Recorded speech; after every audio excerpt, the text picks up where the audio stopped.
Horror कहानियां थी। आज 20 सालों बाद रमेश अपनी दुल्हन नैना के साथ अपने गांव के अपने पुराने घर आता है। सभी लोग बहुत खुश थे।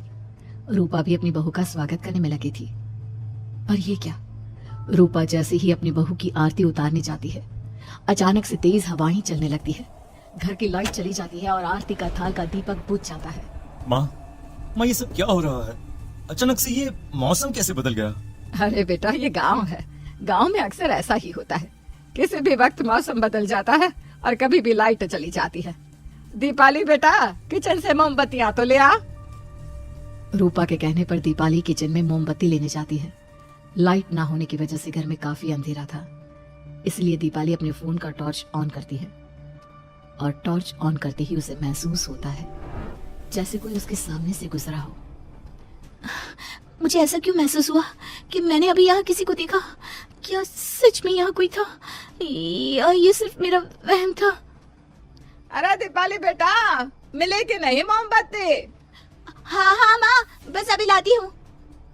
दीपाली सारी बातों को भूलकर मोमबत्ती जलाती है और जैसे ही मोमबत्ती लेकर वापस बाहर जाने के लिए पीछे मुड़ती है तो उसके सामने एक 10 साल की छोटी बच्ची खड़ी होती है। उस बच्ची की एक झलक देखते ही दीपाली डर जाती है और जोर जोर से चिल्लाने लगती है। तभी अचानक से लाइट आ जाती है। दीपाली की आवाज सुनकर शंकर और छोटा भाई पवन उसके पास पहुंचते हैं। क्या हुआ दीपावली बेटा? पापा, मैंने किसी को देखा। दीदी यहाँ पर कोई नहीं है। अंधेरे में वहम हुआ होगा आपको। अब चलो, दरवाजे पर भैया भाभी कब से खड़े हैं। दीपाली भी इसे अपना एक वहम समझकर सबके साथ बाहर चली जाती है, जहाँ वो लोग अपनी भाभी का स्वागत करते हैं। नैना अपने पैरों से कलश को गिराकर थाल में पैर रखती है और घर के अंदर जाती है। सब घर के अंदर चले जाते हैं। भाभी, मैं आपकी ननद नहीं, आपकी छोटी बहन और फ्रेंड की तरह हूँ। इसलिए कभी भी आपको ये लगे कि भैया आपको सता रहे हैं तो आप उनकी शिकायत मुझसे कर देना।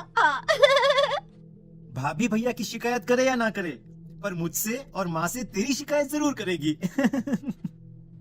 सभी आपस में बैठकर हंसी मजाक कर रहे थे। नैना भी घूंघट किए अपने बिस्तर पर बैठी थी। वो सब आपस में बात कर ही रहे होते हैं कि तभी उन्हें एक अजीब डरावनी आवाज सुनाई देती है और कमरे की खिड़की अपने आप ही खुल जाती है। मुझे इसीलिए गांव पसंद नहीं। गांव में ऐसी ही डरावनी आवाजें आती हैं। मैंने तो सुना है गांव में बहुत सारे भूत भी होते हैं और इस मौसम को पता नहीं क्या हो रहा है। मुझे तो बहुत डर लग रहा है। मैं तो अपने कमरे में जा रही हूँ सोने। बाय भाभी, हम कल बात करेंगे। अब सब अपने कमरे में सोने चले जाते हैं। नैना अपने कमरे में बिल्कुल अकेली थी। कुछ देर बाद रमेश अपने कमरे में आता है और देखता है कि नैना खिड़की के पास खड़ी होकर बाहर की ओर एक टक नजरें लगाकर देख रही थी। क्या हुआ नैना, बाहर क्या देख रही हो? मैं बाहर का मौसम देख रही हूँ रमेश जी। इस मौसम को देखकर ऐसा लग रहा है जैसे आज कोई अपना बदला लेने के लिए आया है। तुम क्या बोल रही हो, मेरी कुछ समझ में नहीं आ रहा। और वैसे भी रात काफी हो चुकी है, अब हमें भी सो जाना चाहिए। चलो। इतना बोलकर रमेश सोने के लिए बिस्तर पर लेट जाता है, पर नैना अब भी खिड़की के पास ही खड़ी होती है। रमेश के सो जाने के बाद नैना अपनी सास के कमरे में जाती है और अपनी सास के पास बैठकर रोने लगती है, जिसे सुन सास की नींद खुल जाती है। बहू, अरे क्या हुआ बहू? इतनी रात को यहाँ मेरे कमरे में बैठकर रो क्यों रही है? मम्मी जी, आपने मुझे क्यों नहीं अपनाया?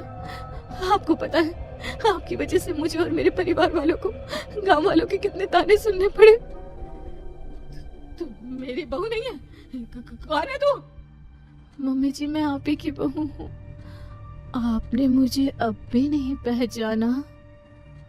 इतना बोलते ही नैना की आंखें लाल हो जाती हैं। वो जोर जोर से हंसने लगती है। मौसम का रुख बदल जाता है। कमरे की खिड़कियां और दरवाजे अपने आप ही खुलने और बंद होने लगते हैं। देखते ही देखते नैना हवा में उड़ने लगती है और वो अपनी आंखों के इशारे से अपनी सास को भी हवा में लटका देती है। तेरी वजह से मुझे और मेरे घर वालों को ताने सुनने पड़े। तुमने जो पाप किया है, तुझे उस पाप की सजा मिलेगी और अब तेरी इस गलती की सजा तेरा पूरा परिवार भुगतेगा। इस तरह से नैना बड़ी ही बेरहमी से अपनी सास को मार डालती है और आराम से अपने कमरे में जाकर सो जाती है। अगली सुबह जब घर वालों को कमरे में रूपा की लाश मिलती है तो उन लोगों के पैरों तले जमीन खिसक जाती है। कल तक माँ बिल्कुल ठीक थी, फिर अचानक ऐसा क्या हुआ रात को कि माँ हम सबको छोड़कर चली गई। सारी गलती मेरी है। बेटे की शादी की खुशी में मैं ही रात को घर वापस नहीं आया और चला गया अपने गांव के दोस्तों से मिलने। अगर रात को मैं अपनी रूपा के साथ होता तो शायद आज वो हमें छोड़कर न जाती। घर में शोक का माहौल पसर गया था, पर नैना को इस बात से कोई फर्क नहीं पड़ रहा था और ये बात कहीं ना कहीं पवन को भी समझ में आ रही थी। अब ऐसे ही कुछ दिन बीतते हैं और 1 महीने के अंदर ही अंदर शंकर की भी मौत हो जाती है। पहले माँ छोड़कर चली गई और अब पिताजी। क्या हो गया है हमारे घर को? पता नहीं किसकी नजर लग गई है। भैया ये घर सही नहीं है। हम जब से इस घर में आए हैं कुछ न कुछ बुरा ही हो रहा है। हमें यहाँ से वापस शहर चले जाना चाहिए। जहाँ रमेश, दीपाली और पवन का रो रो कर बुरा हाल था, वहीं नैना अपने कमरे में बैठी आराम से मेकअप कर रही थी। दीदी मुझे तुमसे कुछ बात करनी है। मुझे लगता है कि इन सब के पीछे भाभी का हाथ है। पवन तू ये सब क्या कह रहा है? तू होश में तो है ना? अगर भैया भाभी ने तेरी ये बकवास बात सुन ली तो उनके दिल पर क्या गुजरेगी? तू भाभी पर इतना बड़ा इल्जाम कैसे लगा सकता है? दीदी आप खुद ही देख लो ना, हम जब से इस घर में आए हैं सब कुछ बदल गया है। शादी से पहले नैना भाभी ऐसी बिल्कुल नहीं थी, पर अब वो किसी से बात नहीं करती, ज्यादातर अकेले अपने कमरे में ही रहती है और कभी उनसे बात करो भी तो न जाने कैसी अजीबो गरीब तरह की बातें करने लगती है। तू पागल हो गया है? आप समझती क्यों नहीं है दीदी? देखो ना, हमारे घर में मौत का सिलसिला शुरू हो गया है, पर भाभी को कोई फर्क नहीं पड़ रहा। वो अभी भी मेकअप कर रही हैं, आराम से खाना खा रही हैं। और दीदी आपको पता है, जिस रात माँ की मौत हुई थी ना, उस रात मैंने भाभी को माँ के कमरे में जाते हुए देखा था। पवन की बातें सुन अब दीपाली के मन में भी शक पैदा होने लगता है और वो इस बारे में रमेश से बात करती है। रात को सब साथ में बैठकर खाना खा रहे थे, तभी कौन हो तुम और तुम ये सब क्यों कर रही हो? क्यों सबकी जान ले रही हो? रमेश जी ये आप क्या कह रहे हैं? मैं भला मम्मी जी पापा जी की जान क्यों लूंगी? मैंने कब कहा कि तुमने माँ पापा की जान ली? नैना, तुम तो मेरी पत्नी हो, तुम थोड़ी किसी को मारोगी। नैना, तुम नैना ही हो ना? रमेश की ये बात सुनते ही नैना खाना छोड़कर गुस्से में सबको देखने लगती है। नैना की गुस्से भरी आंख को देखकर तीनों भाई बहन डर जाते हैं। तभी नैना जोर जोर से हंसने लगती है। मैं तो हूँ आपकी पत्नी गौरी। गौरी का नाम सुनते ही रमेश के होश उड़ जाते हैं। आखिर कौन है ये गौरी? क्या है इस घर और घर वालों का राज? हमारे दोनों बच्चे एक साथ कितने अच्छे लग रहे हैं ना? हाँ, कितने अच्छे दोस्त हैं दोनों। बस बड़े होने के बाद भी इनकी ये दोस्ती बनी रहे तो बच्चे कितने खुश रहेंगे। मैं क्या सोच रहा था कि क्यों ना हम अपनी दोस्ती को रिश्तेदारी में बदल दें।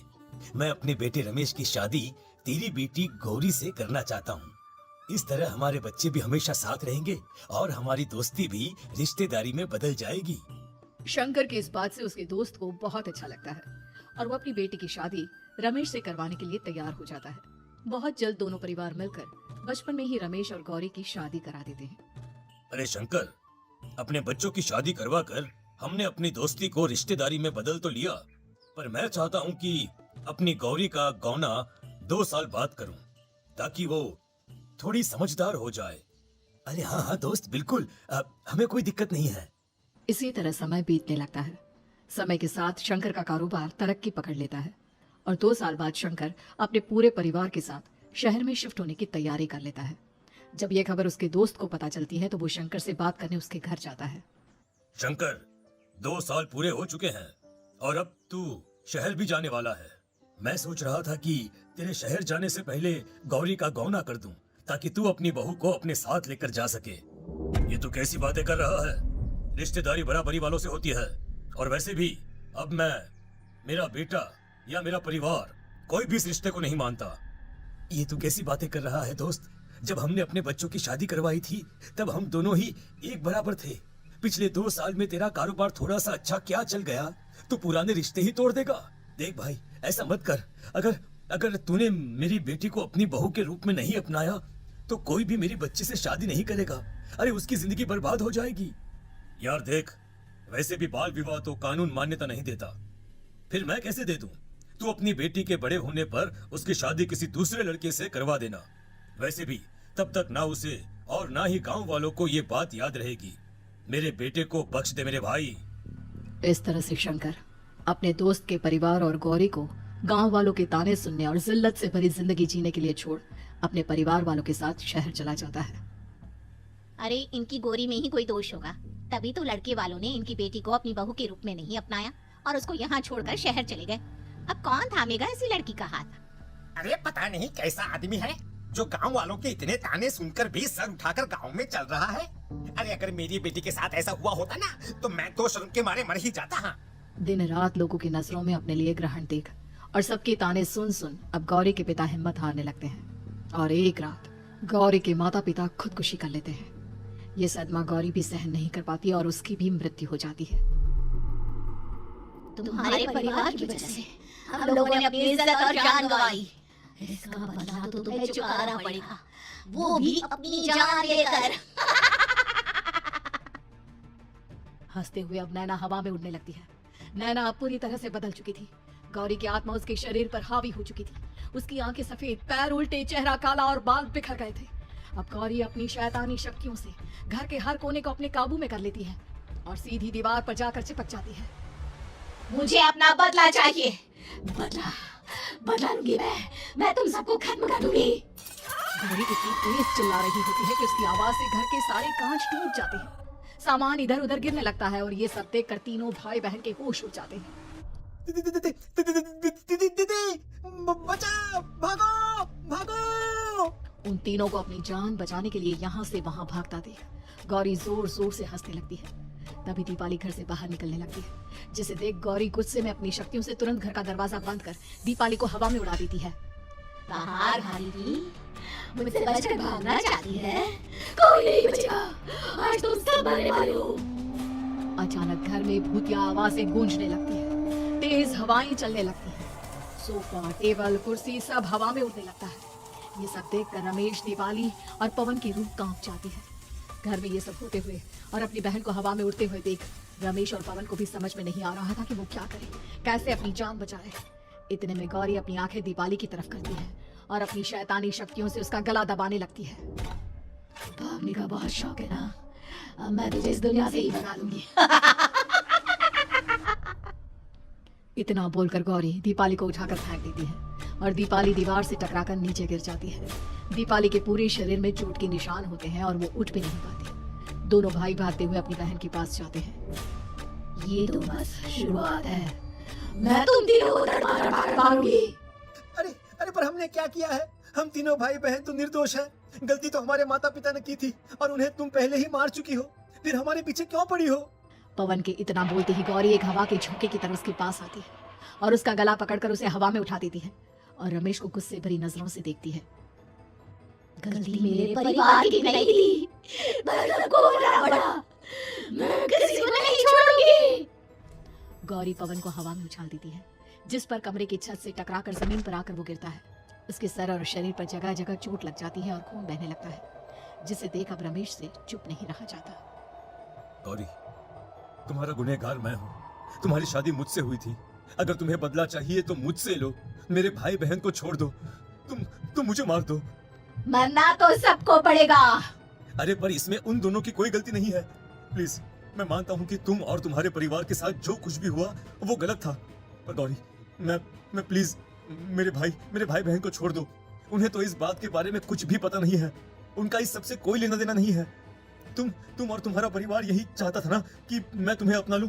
उस समय मैं बच्चा था, मेरे पास इतनी समझ नहीं थी, पर आज मैं तुम्हें तुम्हारे इसी रूप में अपनाता हूँ। मेरे साथ जो करना है कर लो, बस मेरे भाई बहन की जान बख्श दो उनकी जान। रमेश की ये बात सुनकर गौरी का गुस्सा थोड़ा शांत होता है। ठीक है, मैं तुम्हारे भाई बहन को नहीं मारूंगी, पर तुम्हें मरना होगा और तुम्हारी आत्मा को मेरे साथ शादी करनी होगी। मुझे मंजूर है। अब रमेश गौरी के साथ छत पर जाता है और छत से नीचे कूद जाता है। रमेश के मरते ही गौरी उसकी आत्मा को अपने साथ ले जाती है और इस तरह से रमेश खुद मरकर अपने भाई बहन को बचा लेता है।